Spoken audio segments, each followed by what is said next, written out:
এখন যখন ভিডিওটা আমি শ্যুট করছি তখন ডাও জোন্স প্রায় 2.5% মতো পজিটিভ, গিফট নিফটি 4.5% মতো রিকভার করে ফেলেছে তার লো থেকে। ক্রুড অয়েল $86 চলে এসেছে, যেখানে কিছুদিন আগে $104 অবধি চলে গেছিলো। প্রত্যেকটা কমোডিটি, গোল্ড বলুন সিলভার বলুন, প্রত্যেকটা কমোডিটি রিকভার করেছে। তার অনেকটা নিচে পড়েছিল, সেখান থেকে বেশ কিছুটা রিকভারি আমরা দেখছি। কিন্তু মজার বিষয় হচ্ছে গিয়ে আজকে মার্কেট যখন ক্লোজ হয়, নিফটি যখন ক্লোজ হয় তখন 2.70% নেগেটিভে ক্লোজ হয়েছিল আজকে। মানে আজকে যখন মার্কেট ক্লোজ হয় তখন ভীষণই নেগেটিভ। একটা বড় রেড ক্যান্ডেল, যেখানে কোনো কিছু পিনবার বা কোনো কিছু ইয়ে নেই, উইক্স নেই, কিন্তু সেক্ষেত্রে আজকে মার্কেট ডাও জোন্স 2.5% পজিটিভ। কালকে দেখবেন গ্যাপ অফ ওপেনিং, মানে আজকে যারা সেই বড় রেড ক্যান্ডেল দেখে পুট কিনে রেখেছিলেন, কালকে কিন্তু ম্যাক্সিমাম প্রিমিয়াম ওয়াইপড আউট হতে চলেছে বা অনেকটা বড় লস তারা দেখতে পাবেন। অনেকটা বড় গ্যাপ অফ ওপেনিং আমাদের নিফটির মধ্যে হতে চলেছে। তো হঠাৎ করে এই সব পরিবর্তন কেন, কিভাবে? জাস্ট কয়েক ঘন্টা আগে ডোনাল্ড ট্রাম্প একটা টুইট করেন। তিনি বলেন যে ইরানের ওপর যে অ্যাটাক হওয়ার আমরা কথা বলেছিলাম, 48 ঘন্টা টাইম দিয়েছিল ইরানকে ইউএস, যে যদি তোমরা স্ট্রেট অফ হরমুজের এই যে লাইনটা রয়েছে যেখানে সমস্ত শিপ তোমরা আটকে রেখেছো, একটা শিপও পাস করতে দিচ্ছ না, এই লাইনটা যদি ক্লিয়ার না করো তাহলে আমরা 48 ঘন্টার মধ্যে তোমাদের পাওয়ার প্ল্যান্ট বা এনার্জি প্ল্যান্টের ওপর আমরা অ্যাটাক করে দেবো। এটা তাদেরকে বলেছিল শুক্রবারের দিন, এরকম ধরনের একটা থ্রেট ইরানকে দিয়েছিল। কিন্তু ইরানও পিছনে উঠছিল না, তারাও বলছিল যে ঠিক আছে, কোনো সমস্যা নেই, তোমরা অ্যাটাক করো, আমরাও রিটেলিয়েট করবো, আমরাও পাল্টা জবাব দেবো।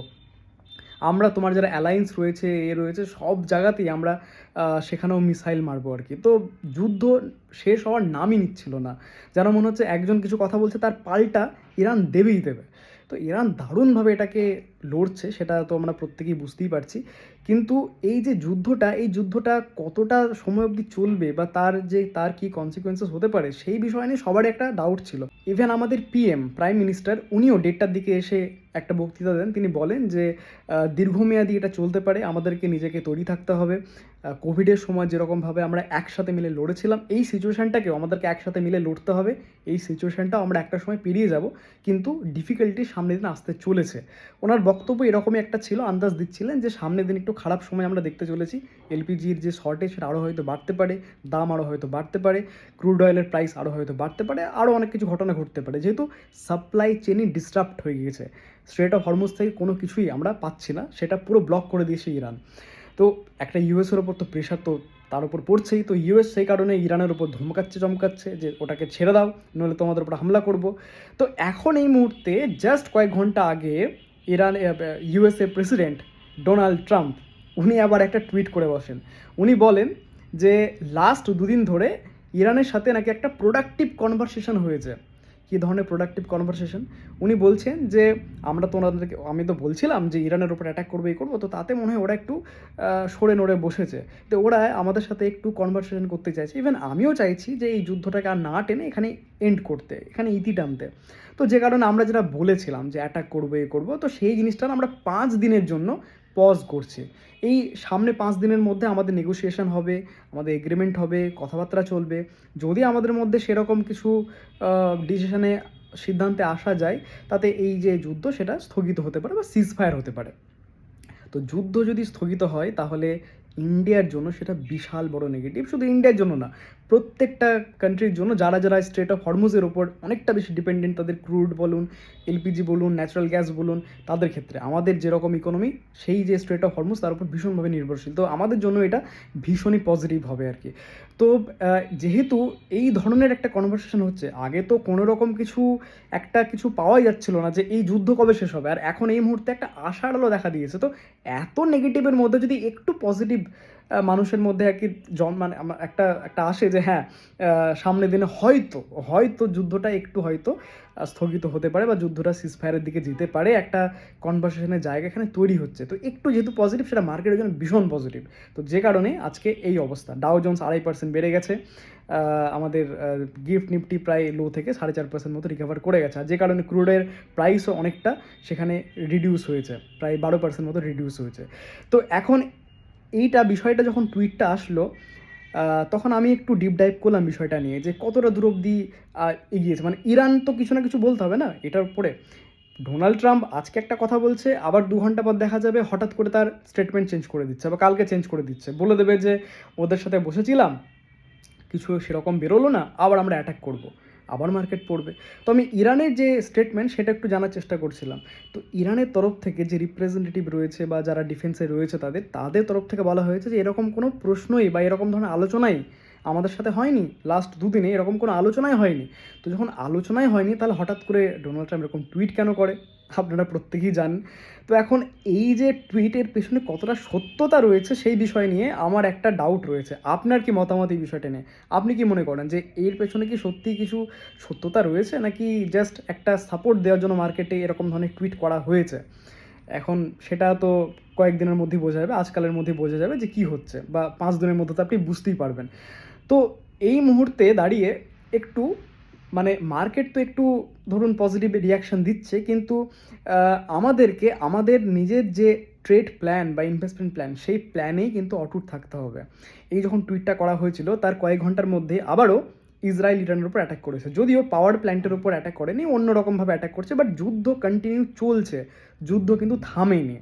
ঠিক আছে, ইউএস একদিক থেকে বলছে আমরা ওদের সাথে কথাবার্তা বলছে, অন্যদিক থেকে ইসরায়েল অ্যাটাক করছে। ম্যাক্সিমাম ক্ষেত্রে দেখা যাচ্ছে এই লাস্ট কয়েকদিনে যে অ্যাটাকগুলো করা হয়েছে সেগুলো ইসরায়েল থেকে ভীষণভাবে অ্যাটাক করা হচ্ছে, কিন্তু যুদ্ধ তো চলছে, কারেক্ট? তো এখন এই সব ঘটনা ঘটছে। তো এই মুহূর্তে দাঁড়িয়ে দুটো বিষয় আপনাকে একটু সাজেস্ট করতে চাই। প্রথমত দেখুন, এরকমভাবে যদি আপনি অপশানস ট্রেড করেন, যে আজকে একটা বড় রেড ক্যান্ডেল হয়েছে বলে আজকে আপনি একটা পুট কিনে নিলেন, কালকে গ্যাপ ডাউন ওপেনিং হতে পারে, যেটা প্রত্যেকেই মনে করেছে, প্রত্যেকটা রিটেল ইনভেস্টার আজকে যে ক্যান্ডেলটা দেখবে প্রত্যেকেই মনে করবে যে কালকে হয়তো গ্যাপ ডাউন ওপেন হতে পারে বা কালকে একটা বিরাট বড় সেল অফ আমরা দেখতে পারি। কিন্তু দেখুন, আজকে কিন্তু একটা টুইটের জন্য মার্কেট অনেকটা রিকভার করে যেতে পারে, কালকে গ্যাপ আপ ওপেনিং হতে পারে। তো আপনাদের প্রিমিয়াম যারা যারা যত টাকা লাগিয়েছেন অনেকটা দেখবেন লস দেখতে পাচ্ছেন। ঠিক আছে, তো যেহেতু এরকম সিচুয়েশানে কিচ্ছু বলা যায় না, ওভারনাইট কোনো কিছু ডিসিশন মেকিং হয়ে যেতে পারে, কেউ কিছু টুইট করে যেতে পারে। তো যেহেতু পুরো নিউজ ড্রিভেন মার্কেট, এই এই মার্কেটে অপশানসে বাইং করাটা বা অপশান সেলিং করাটাও খুব বেশি রিস্কি, যেখানে ইন্ডিয়া ভিক্স 26-এর ওপরে প্রায় চলে গেছিলো। ঠিক আছে, তো অপশানস থেকে বারবার আপনাদেরকে বলি যে দূরে থাকতে। আর এই মুহূর্তে আজকে দিনে যে ঘটনাটা ঘটেছে, কালকে দেখবেন যারা যারা অপশানস নিয়েছেন তাদের কিন্তু পোর্টফোলিওতে বা তাদের অনেকটা ক্যাপিটাল ওয়াইপড আউট হতে চলেছে। ঠিক আছে, তো এই জিনিসটা আমি বারবার সাবধান করি, যারা যারা সাবধান হয়েছেন, অপশান ছেড়ে দিয়েছেন বা অপশান করেন না, তারা তাদের টাকাটা বাঁচবে, কিন্তু যারা যারা কন্টিনিউ অপশানস চালিয়ে যাচ্ছিলেন তারা কিন্তু আজকে একটা বড় শিক্ষা পাবেন। দ্বিতীয়ত, আচ্ছা মার্কেট কি এখান থেকে আরও পড়তে পারে নাকি এখান থেকে রিকভার করবে? এই ডোনাল্ড ট্রাম্পের টুইটের ক্ষেত্রে সিজফায়ার কি হতে পারে 5 দিনের মধ্যে? এই যুদ্ধটাকে থামতে পারে? তো দেখুন, আপনাকে আমি বারবার এটাই বলি যে আমরা প্রেডিক্ট করতে পারি না যে কী হবে, কারণ যারা লিডার রয়েছে, যারা অ্যাকচুয়াল যুদ্ধ লড়ছে না, তারাও জানে না যে কী হবে, 5 দিনের মধ্যে কী সিচুয়েশান আসবে, তারা কিছু একটা জায়গায় সিদ্ধান্তে পৌঁছবে নাকি, কেউ কিছু বলতে পারে না। তো আমরা আপনি কী বা বলতে পারবো? যুদ্ধ থামলে মার্কেট বাড়বে সেটা সবাই জানে, কিন্তু কবে যুদ্ধ থামবে সেই বিষয়টা নিয়ে তো একটা ধোঁয়াশা রয়েছে। ইভেন আজকে আমাদের পিএমও সেটাই বলছিল যে দীর্ঘমেয়াদী হতে পারে, কী হতে পারে আমরা বুঝতে পারছি না। ঠিক আছে, তো সেইভাবে মার্কেটও রিয়্যাক্ট করবে, কিন্তু আমাদের কাজ কি? আমাদের কাজ হচ্ছে গিয়ে ইম্পর্টেন্ট লেভেল যেখানে রয়েছে সেই লেভেলস দিকে খেয়াল রাখা। যেরকম উইকলি চার্টে 200 EM-এর সাপোর্ট রয়েছে 22,000 লেভেলের কাছে। আমি লাস্ট 2-3টে ভিডিওতে এটা নিয়ে বারবার বলেছি, অনেকে একঘেয়ে হয়ে গেছে, বারবার একই কথা। কিন্তু এই বিষয়টা না খুব ইম্পর্ট্যান্ট, যে যখনই ওই লেভেলটার কাছে আসবে মার্কেট, যেরকম আজকে 22,500 লেভেলে এসছে, আর 500 পয়েন্ট হলেই 22,000 লেভেলটা পেয়ে যেতাম আমরা, বাট 22,000 লেভেলের কাছাকাছি, এক্স্যাক্টলি 22,000 ওয়েট করাটা ঠিক হবে না, কাছাকাছি লেভেলে যখন আসবে আমি অন্তত লামসাম বিনিয়োগ করার জন্য দেখবো সেখানে। লামসাম বিনিয়োগ, এসআইপি তো চলছেই, প্রত্যেকেরই চলে, আপনি চাইলে এসআইপির অ্যামাউন্ট বাড়িয়ে দিতে পারেন, আমি আগেও বলেছি, কিন্তু লামসাম করার যে জায়গাটা সেটা কিন্তু খুব ভালো একটা জায়গা পেয়ে যাবেন 200 DM-এর কাছে উইকলি চার্টে, যদি আপনি দেখবেন 22,000 লেভেলের কাছে রয়েছে। তো আমরা সেই জায়গাটায় বিনিয়োগ করার জন্য দেখবো, আমরা এটা প্রেডিক্ট করবো না যে মার্কেট এখান থেকে আরও পড়বে নাকি এখান থেকে রিকভার করবে, সিজ ফায়ার হবে, যুদ্ধ কি শেষ হবে নাকি কী হবে, আমরা এটা প্রেডিক্ট করবো না। এখান থেকে হতে পারে 200 EM-এ ব্রেকডাউন করার পর আরও মার্কেট 10-15% আরও হয়তো পড়তে পারে, হয়তো, ঠিক আছে, বা নাও পড়তে পারে, ওখান থেকে রিকভার করতে পারে। বাট আমরা এটা জানি যে ওই যে লেভেলটা, ওই লেভেলে ভ্যালুয়েশন সস্তা। আপনি আগের ভিডিওটাও দেখতে পারেন, সেখানে আমি ভ্যালুয়েশন নিয়ে ডিটেল আলোচনা করেছি এবং আরও অনেক ডেটা পয়েন্ট সেখানে দেখিয়েছি, আপনাকে 4টে ডেটা পয়েন্ট দেখিয়েছি, সেই ভিডিওটা দেখলে আপনি পুরো স্পষ্ট হয়ে যাবেন।